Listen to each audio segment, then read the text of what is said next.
This long study of mine, Mm-hmm. the one thing that hit me very strongly was the strength, accuracy, and sentiments expressed in the Hindu civilizational memory. Did this civilizational memory extend to only one particular section of society, or did it embrace all sections of society? Let me clarify. When I say civilizational memory, it means that the people knew what had happened to their sacred sites and structures, even though there was nobody who was there to tell them about it. That memory of what had happened went down from one generation to another. And I want to give some examples, but I'll first start with the kings. See, the role of the kings in this period is something that is truly remarkable. The Indian polity was under attack, the Indian civilization was under attack, the sacred structures were under attack. So the response came from all sections. So, what did the kings do? Of course, they fought the invaders, they tried to form alliances with each other, and every account that we see in Persian talks about the bravery and the heroism with which the kings fought. There is a case of Naika Devi. She was the queen of Gujarat. She had a small son, her husband had died. And when Muhammad Ghori attacked her kingdom, she took her infant son on horseback and fought and actually defeated Muhammad Ghori. So the kings fought, there is ample record of that. But beyond fighting, the kings did something which was truly remarkable. The kings wrote or commissioned a series of dharma nibandhs. Now, why were so many dharma nibandhs written in the medieval period?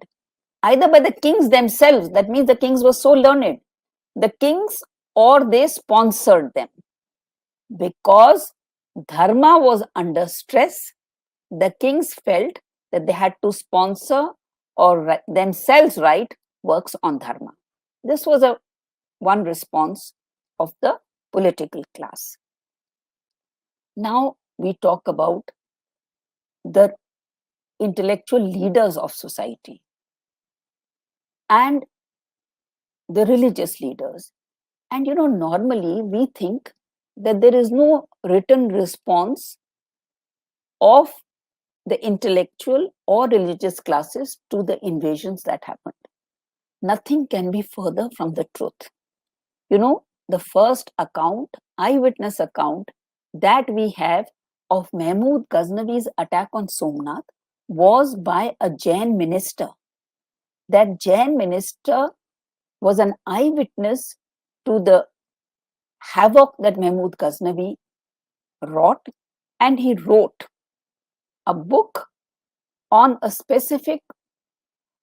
Somnath, of course, and a specific Jain temple that Mahmud Ghaznavi tried to destroy on his way back home. Then there was another very important person, Jain Prabhasuri. Jain Prabhasuri was also a minister, and after the devastation of Jain sacred structures, he toured all parts of northern India that he could.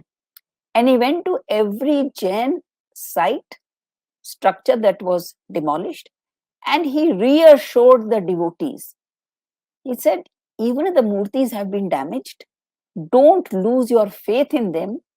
They will keep performing those miracles. You just keep worshipping even the damaged images. So this kind of response.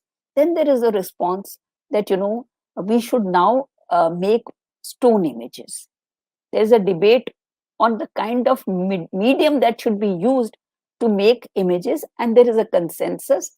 Let us now make stone images. Then there is a discussion that supposing there is no way we can save the image, what should we do? So there are detailed instructions. You dig a pit, you perform mantras, you bury the image with reverence so that when the danger is over, you can retrieve the image. But it says, in the absence of the image, get 50 stalks of sacrificial grass, pretend that that is the image, and perform your rituals around that image. So, this kind of response that we see in the medieval period, it is something that should come to the forefront. It should not be left to some footnote in Indian history or not even a footnote, because these kind of things give us a fuller picture of what happened in the medieval period rather than what we hear that somebody came, invaded 16 times or 17 times, destroyed these many temples, and there was no response. We were not sitting ducks. We have to understand the political response in the form of warfare, the intellectual response in the sense of what do we do, how do we meet this challenge, and the response of the religious leaders. And I just want to give one example, if I may. You know, Sure. Mathura was devastated by Mahmud Ghaznavi and so many people. But in spite of this devastation, we have religious leaders coming from Telangana to Mathura and settling there. And one of them even establishes an image of Krishna. Now, coming from Telangana to Mathura talks, first of all, about a concept of sacred Bharatvash, that every part of this land belongs to all of us and it is sacred. There was no need for a person from Telangana to come. Then another person came from Telangana. Then we have Vallabhacharya, we have Chaitanya Mahaprabhu coming from Orissa. You know, so people are traveling all the time, even in this period of acute stress. And they didn't have to come to Mathura because they regarded it as a sacred space and they thought that they must try to do something over there, not just let it be converted into a barren land. So, you know, all these aspects of Indian history which are neglected, they need to be brought to the forefront so that we have a more holistic view of what happened in the period we are discussing. And I've tried to do some of this in my book. Ma'am, I have to share this story that you mentioned on page 48 and 49. This was just fascinating. I mean, to even bolster your point of civilizational continuity and memory, ये जो आपने lost temple discovered की जो story लिखी है page 48 और 49 में, and it's just fascinating, like, to imagine to see a horse bow down over there, and then the king's like, यार ये क्या हो रहा है? So I want to read this story. So Kushal, can I say one thing before you read the story?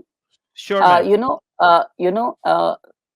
When we study this period, there are so many stories that we hear that, a devotee had a dream that a cow is coming and shedding milk at a particular spot every day. So he or she says, we have to go. That means that there's an indication that there is something divine over there. And then they excavate and they find a murti which had been buried. So this is a story not just of Kashmir.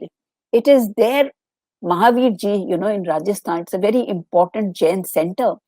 And that image, it's a most beautiful image. It was found because one cow herd got a dream every day that cow comes and sheds milk over here. So he excavated and he found this murti, which is now instated in a very grand Jain temple. It's all over the place. Now you read the story. Yeah, so this is at page 48, which says the Rajatarangini recorded the fascinating story of a lost temple concerning Lalitatya Muktapida, the great king of Can the I Karkota dynasty. can I tell the story rather than you reading it out? Sure, please do. Uh, That would be even better. yeah.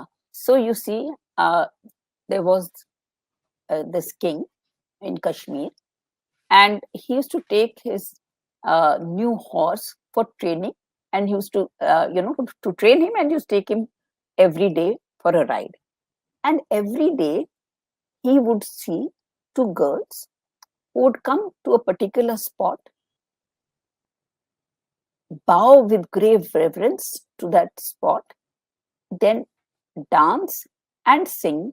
And then, when their performance was over, they would again bow and leave. So, the first time he saw it, he was quite puzzled. Why is it happening? And he used to go and visit that spot a couple of times. Then one day he asked the girls that, why do you come to this particular spot? And why do you bow before this spot? And why do you do this? So the girls said that we do not know, but our mother used to do the same thing, and we have continued her tradition because she is now no more. And the king gets curious and orders the excavation of that place because he says there must be something there. And there, and when he orders the excavation, he finds two temples that had been locked. So that civilizational memory, it is so strong.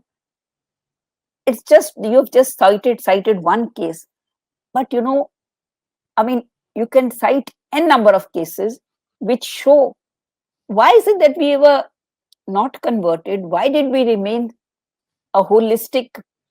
Why did we remain united? All these answers, all these questions can be answered by studying this kind of history.